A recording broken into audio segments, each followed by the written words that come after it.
Il-Gvern alloka fond ta' €900,000 l-programm ta' housing speċjalizzat sabiex b'kollaborazzjoni ma' qdiet mhux governattivi djar tal-Gvern li jinsabu abbandonati jiġu riġenerati u jilqgħu fihom persuni bi sfidi ta' saħħa mentali, nies li jkunu qed isofru minn vjolenza domestika u faxxi oħra ta' nies li jkunu jeħtieġu saqaf fuq rashom.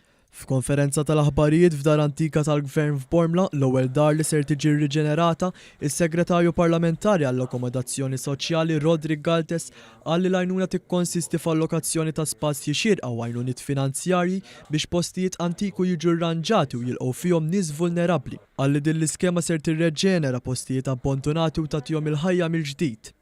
Qegħdin naħdmu biex nerġgħu nagħtu l-ħajja l miljiet imma nimmassimizzaw is-servizzi tal-NGOs biex mhux sempliċement lin-nies intuhom ċavetta u kollhom proprjetà, imma għandhom bżonn għajnuna, għandhom bżonn terapija ta' nies li huma vulnerabbli, djar bħal dawn li huma kbar massivi jistgħu jintużaw għal dak l-iskop.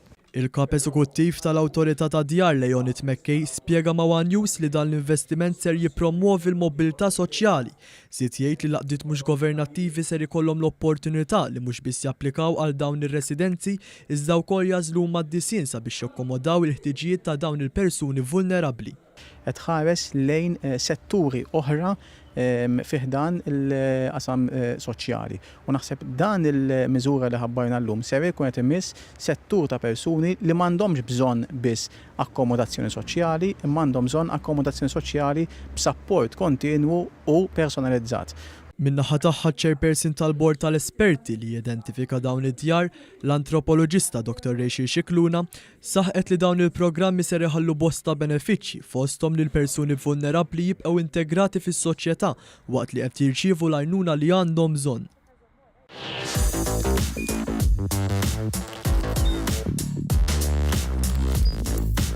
Idħol fuq one.com.mt u hemmhekk tista' tara l-programmi kollha li jxandru fuq One permezz ta' One Play.